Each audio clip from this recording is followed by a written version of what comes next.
नमस्कार, Byju's exam prep IAS Hindi platform पर आपका स्वागत है। दोस्तों, आज हम लोग 4 अप्रैल 2023 के दैनिक क्विज की चर्चा करेंगे, जो कि आपके आगामी संघ लोक सेवा आयोग की प्रारंभिक परीक्षा के दृष्टिकोण से लाभदायक सिद्ध हो सकता है। तो आइए पहले प्रश्न की ओर चलते हैं।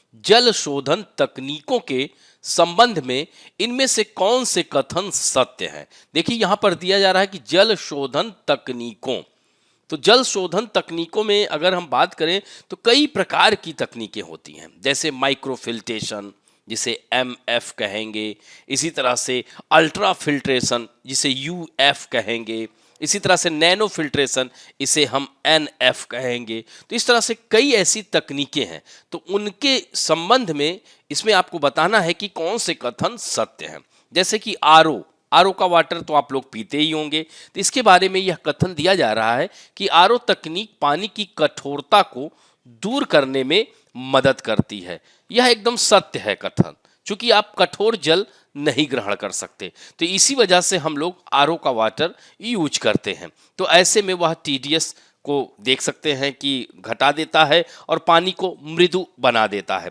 तो यह देख सकते हैं कि पहला कथन तो सही है। दूसरा कथन है यूवी यानी अल्ट्रा वायलेट।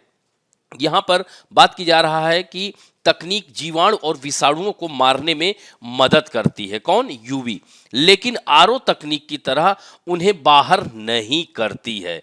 तो दोस्तों, निश्चित रूप से यूवी यानी अल्ट्रा वायलेट पराबैंगनी किरणों की बात की जा रही है, तो यूवी तकनीक से उन जीवाणुओं को खत्म या बाहर नहीं कर सकती है जिन्हें विकिरण द्वारा मार दिया जाता है। तो इस तरह से पानी के पीने में मृत जीव मौजूद रहते हैं। तो ऐसे में दूसरा कथन भी सत्य हो जाता है। अब बात आती है तीसरे कथन की। तो तीसरे कथन में दिया है कि यूएफ यानी इसको कहा जाता है अल्ट्रा फिल्ट्रेशन। तो दोस्तों, यूएफ अल्ट्रा फिल्ट्रेशन तकनीक को कार्य करने के लिए बिजली की आवश्यकता नहीं होती है, जबकि यूए और आरओ तकनीक को इसकी आवश्यकता होती है। यह कथन एकदम सत्य है। अतः इसमें आप देख सकते हैं कि तीनों कथन सही हैं। तो ऐसे में उत्तर क्या होगा? उत्तर डी होगा। इससे संबंधित जो खबर आई हुई है इंडियन एक्सप्रेस में आई हुई है, इसको हम जल प्रदूषण से भी जोड़ सकते हैं। जीएस के 3rd पेपर में Delhi government plans to set up 500 RO plant in water problem areas, यानी जहां पर जल की समस्या है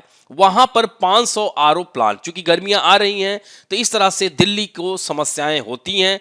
ऐसे में दिल्ली सरकार ने 500 आरओ प्लांट लगाने की बात कही है। अब यहां पर देखिए, आरओ फिल्टर दिया है, यूवी फिल्टर दिया है और यूएफ फिल्टर दिया है। तो यहाँ पर देख सकते हैं आरओ के लिए कह रहा है ना, आप लोग भी यूज करते हैं तो उसको इलेक्ट्रिक से जोड़ते हैं कि नहीं? तो needs electricity for purification, needs electricity for purification, but UF में डज नॉट नीड इलेक्ट्रिसिटी।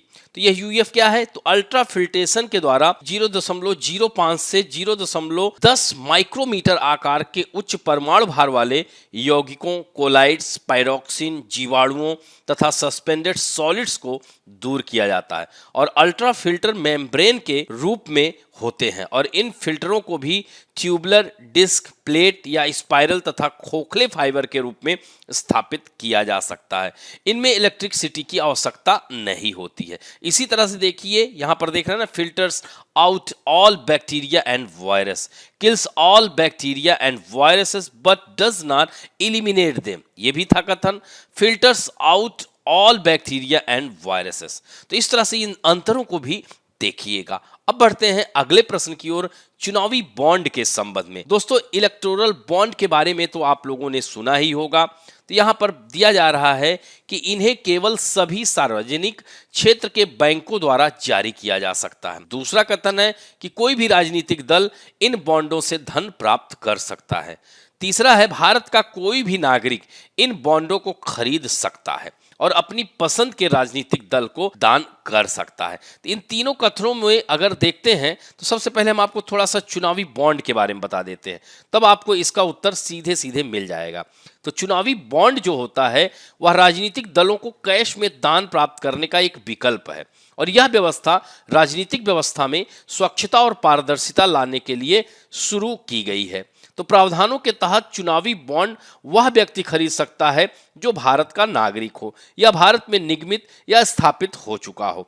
एक व्यक्ति अकेले निजी तौर पर चुनावी बॉन्ड खरीद सकता है या कई लोगों के साथ संयुक्त रूप से भी खरीद सकता है, लेकिन पंजीकृत राजनीतिक दलों को चुनावी बॉन्ड प्राप्त करने के लिए यह शर्त है कि पिछली लोकसभा या विधानसभा आम चुनाव में कम से कम 1% वोट, यहां पर देख सकते हैं ना, कोई भी राजनीतिक दल प्राप्त कर सकता है, यहीं पर गलत हो जाता है, क्योंकि कम से कम 1% वोट होना चाहिए, वही यह धन प्राप्त कर सकता है। तो इस तरह से सिर्फ ऐसी ही पार्टियां चुनावी बॉन्ड प्राप्त करने के योग्य मानी जाती हैं। तो दोस्तों, यह चुनावी बॉन्ड की जो वैधता होती है वो 15 दिन की होती है, ध्यान रखेंगे। तो इस तरह से पहली बार चुनावी बॉन्ड जनवरी 2018 में जारी किया गया था। और यह जो खबर आई हुई है, यहां पर देख सकते हैं कि electoral bonds sale begin to go on till April 12, यानी 12 अप्रैल तक, आज से यह मान के चलिए कि चुनावी बॉन्ड की जो यह 26वीं किस्त की बिक्री शुरू हो गई है। और इसके लिए स्टेट बैंक ऑफ इंडिया यानी SBI को जिम्मेदारी दी गई है। और SBI की 26 ब्रांचों से चुनावी बॉन्ड जारी होने की शुरुआत के साथ ही यह प्रक्रिया कब तक, 12 अप्रैल तक जारी रहेगी। और भारत में चुनावी बॉन्ड प्रणाली राजनीतिक फंड में स्वच्छता लाने के लिए शुरू की गई थी। तो इस तरह से यह 26वीं किस्त है, इसे ध्यान रखेंगे। और कर्नाटक विधानसभा चुनाव से यह ठीक पहले शुरू की गई है। तो अब ऐसे में देख सकते हैं, कह रहा है ना कि सार्वजनिक बैंक के द्वारा सभी कह दिया, यहां पर सभी, तो यह भी गलत हो गया, दूसरा मैंने बताया ही गलत है। और भारत का कोई भी नागरिक इन बॉन्डों को खरीद सकता है और अपनी पसंद के राजनीतिक दल को दान कर सकता है। यानी इसके लिए कंडीशन क्या है कि चुनावी बॉन्ड भारत के किसी भी नागरिक या भारत में निगमित द्वारा, निकाय द्वारा खरीदा जा सकता है और अपनी पसंद के राजनीतिक दल को वह दान कर सकता है। तो ऐसे में केवल 3 कथन सही है, यानी तीसरा सही है, यानी केवल ए, उत्तर क्या होगा, ए होगा, यानी एक ही कथन सही है, अन्य गलत हैं। इससे संबंधित खबर हमने बताया है कि इंडियन एक्सप्रेस को पॉलिटी में जोड़ सकते हैं। तीसरा प्रश्न है क्रय प्रबंधक सूचकांक, इसके संबंध में निम्नलिखित कथनों में से यह किसी देश के आर्थिक रुझानों में बदलाव का अनुमान लगाने में मदद करता है। दूसरा कथन है कि भारत के लिए इसकी गणना आर्थिक मामलों के विभाग द्वारा की जाती है। तीसरा है इसकी गणना सेवा और विनिर्माण क्षेत्र दोनों के लिए की जा सकती है। चौथा है यह एक अवधारणात्मक विश्लेषण है जो केवल निजी क्षेत्र के लिए किया जा सकता है। देखिए क्या कह रहा है, अब देखिए प्रश्न को समझिएगा, क्रय प्रबंधक सूचकांक के संबंध में कौन सा कथन सही नहीं है, ध्यान रखिएगा, सही नहीं है। अब ये जो है इसका उत्तर आप आसानी से दे सकते हैं जब आपको क्रय प्रबंधक सूचकांक पता हो तब। तो क्रय प्रबंधक सूचकांक क्या होता है, यह एक सर्वेक्षण आधारित प्रणाली होती है जिसमें संगठनों से पिछले महीने की तुलना में प्रमुख व्यावसायिक परिवर्ती कारकों की वजह से हुए परिवर्तन के फलस्वरूप उनकी धारणा में आए बदलाव के बारे में जानकारी प्राप्त की जाती है। दोस्तों, PMI का उद्देश्य कंपनी के निर्णय निर्माताओं, विश्लेषकों और निवेशकों को वर्तमान एवं भविष्य की व्यावसायिक स्थितियों के बारे में जानकारी प्रदान करना है और इसकी निर्माण और सेवा सेक्टर के लिए अलग अलग गणना की जाती है और फिर एक कंपोजिट इंडेक्स में बनाया जाता है। तो इस तरह से PMI 0 से लेकर के 100 तक की संख्या में व्यक्त किया जाता है। दोस्तों, 50 से ऊपर के स्कोर का अर्थ है विस्तार, जबकि इसके नीचे का स्कोर संकुचन को दर्शाता है। तो 50 का स्कोर यानी कोई बदलाव को नहीं दर्शाता है। तो इस तरह से आप देख सकते हैं जो खबर आई हुई है, विनिर्माण क्षेत्र की गतिविधियां मार्च में 3 महीने के उच्च स्तर पर पहुंच गई हैं। तो दोस्तों, इसको अर्थव्यवस्था से जोड़ सकते हैं, थर्ड पेपर यहां पर देख सकते हैं, इंडियन एक्सप्रेस में आई हुई खबर है। तो यहां पर इसका उत्तर क्या होगा, पहला तो सही है, तीसरा भी सही है, विनिर्माण क्षेत्र दोनों में की जा सकती है। यह एक अवधारणात्मक विश्लेषण है जो केवल निजी क्षेत्र के लिए किया जाता है। तो अब इसमें कह रहा है कि निम्नलिखित कथनों में से कौन सा सही नहीं है, तो यह दूसरा जो है, बी जो है, इसका उत्तर होगा बी सही नहीं है, क्योंकि क्रय प्रबंधक सूचकांक निजी क्षेत्र की कंपनियों के मासिक सर्वेक्षण से प्राप्त एक आर्थिक संकेतक है। यही तो हमने बताया। तो इस तरह से भारत में IHS मार्केट द्वारा यह संकलित किया जाता है PMI इंडेक्स। ऐसे में उत्तर क्या हो गया, बी हो गया। अब बढ़ते हैं चौथे प्रश्न की ओर। आइस मेमोरी परियोजना। इसके संबंध में निम्नलिखित कथनों में से कौन सा से सत्य है? यह लंबी अंतरिक्ष उड़ान के दौरान मानव शरीर को संरक्षित करने के लिए क्रायोजेनिक तकनीक को विकसित करने की एक पहल है। यह हिमयुग के पशु नमूनों को संरक्षित करने के लिए जीवाश्म विज्ञानियों का एक सहयोग है। यह ज़ॉम्बी वायरस का गहन अध्ययन करने की एक पहल है जो बर्फ में संरक्षित किया गया था और ग्लोबल वार्मिंग के कारण फिर से सामने आ रहा है। चौथा है, यह जलवायु परिवर्तन के कारण पिघलने से पहले प्राचीन बर्फ के नमूनों को विश्लेषण के लिए सहेजने की एक पहल है। तो दोस्तों इसमें उत्तर डी होगा। इससे संबंधित जो खबर आई हुई है द हिंदू में, इसको एनवायरमेंट इकोलॉजी के अंतर्गत डाल सकते हैं, थर्ड पेपर में डाल सकते हैं। तो Arctic scientist race to preserve ice memory, यानी इस आइस मेमोरी जो परियोजना है इसका उद्देश्य यही है कि आने वाली पीढ़ियों के लिए इस अमूल्य वैज्ञानिक विरासत को संरक्षित करने के लिए संग्रहित ग्लेशियर, यानी कह सकते हैं आइस मेमोरी या कह सकते हैं ग्लेशियर बर्फ की पहली विश्व लाइब्रेरी का गठन करना है, जब भविष्य की तकनीकें इन नमूने से और भी अधिक डेटा प्राप्त कर सकती हैं। तो दोस्तों अगर हम लोग बात करें इसमें, तो यूरोपियन ग्लेशियोलॉजिस्ट का एक समूह द्वारा साझा किया गया था जिन्होंने 2015 में यह परियोजना या मिशन की शुरुआत की थी। इसको नाम दिया गया था आइस मेमोरी परियोजना। तो इसमें यह कहा जा रहा है कि करीब आल्प से 10,000 साल पुरानी बर्फ निकाली गई और उसे संग्रहित की गई है। तो दोस्तों इस तरह से आर्कटिक साइंटिस्ट भी इस रेस में आगे आ गए हैं। तो इस तरह से देख सकते हैं कि आइस मेमोरी ने कहा है कि मिशन के 8 विशेषज्ञों ने, यहां पर आप देख सकते हैं कि द 8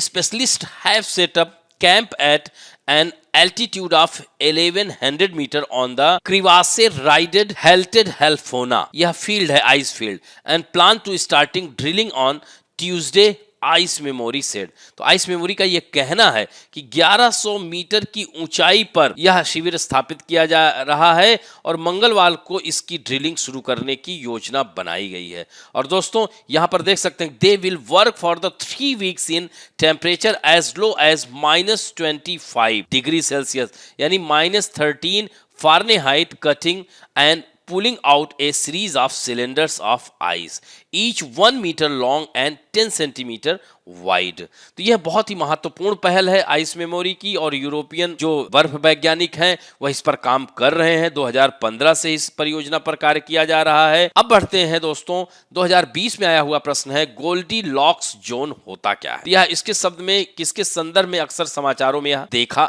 जाता है?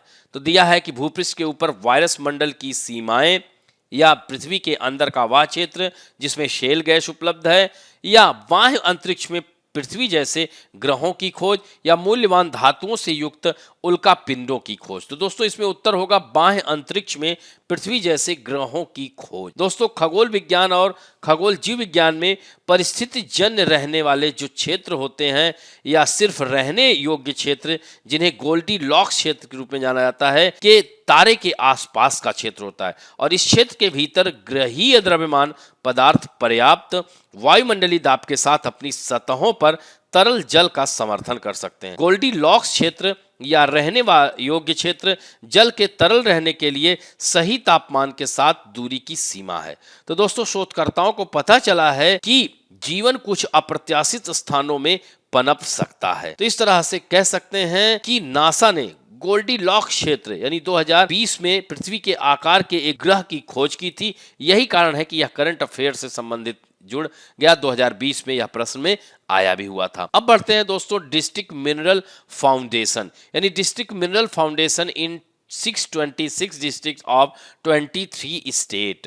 तो यहां पर आप देख सकते हैं कि 23 राज्यों में 626 जिलों में डिस्ट्रिक्ट मिनरल फाउंडेशन की स्थापना की गई है। तो दोस्तों MMDR अधिनियम 1957 की धारा 9B राज्य सरकार को खनन गतिविधियों से प्रभावित लोगों और क्षेत्रों के लाभ के लिए खनन से प्रभावित सभी जिलों में जिला खनिज फाउंडेशन ट्रस्ट स्थापित करने की शक्ति प्रदान करता है। और यही कारण है कि 1957 में संशोधन के माध्यम से जिला खनिज फाउंडेशन की शुरुआत की गई थी। और दोस्तों, यही वजह है कि राज्य सरकारों ने देश के 23 राज्यों के 626 जिलों में TMF यानी जिला फाउंडेशन यानी जिला खनिज फाउंडेशन की स्थापना की है। तो दोस्तों, इसका उद्देश्य यह है कि खनन से संबंधित कार्यों से प्रभावित लोगों और क्षेत्रों के हितों और लाभ के लिए कार्य करना है। दोस्तों, प्रधानमंत्री खनिज क्षेत्र कल्याण योजना को जिला खनिज फाउंडेशन के तहत एकत्रित धन के माध्यम से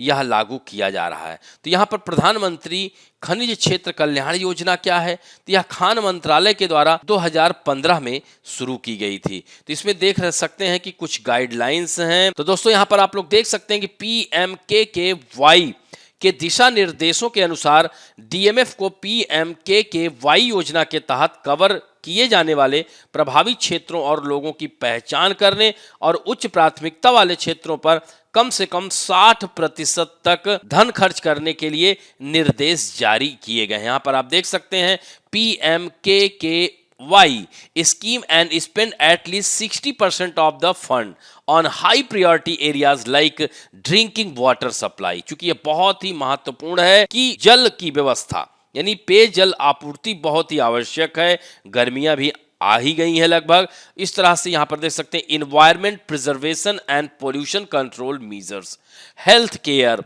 education, welfare of women and children, welfare of aged and disabled people, skill development and sanitation, and up to 40% on other priority area like physical infrastructure यानी भौतिक बुनियादी ढांचा, इरिगेशन सिंचाई, एनर्जी यानी ऊर्जा, और वाटर सेट डेवलपमेंट यानी water set विकास, तथा any other measures for enhancing environmental quality in mining district. यहाँ पर आप देख सकते हैं कि खनन जिले में पर्यावरण की गुणवत्ता बढ़ाने के लिए और भी कई उपाय। तो इस तरह से यह जो है PMKKY गाइडलाइन के तहत इसे किया जा रहा है। दोस्तों, आज के लिए आप लोगों के लिए पहला प्रश्न है कि चुनावी बॉन्ड परियोजना क्या है और इसकी शुरुआत किस वर्ष हुई थी। दूसरा महत्वपूर्ण प्रश्न है कि RO रिवर्स ऑस्मोसिस जिसे कहते हैं और NF यानी नैनो फिल्ट्रेशन, जिसे नैनो फिल्ट्रेशन, तो इस तरह से नैनो फिल्ट्रेशन और रिवर्स ऑस्मोसिस में क्या अंतर है। इन दोनों प्रश्नों के उत्तर आप लोग जरूर दीजिएगा। आशा करता हूं कि आज का वीडियो आप लोगों को अच्छा लगेगा। यदि अच्छा लगे तो प्लीज लाइक, शेयर, सब्सक्राइब और बेल आइकन दबाना ना भूलें। धन्यवाद।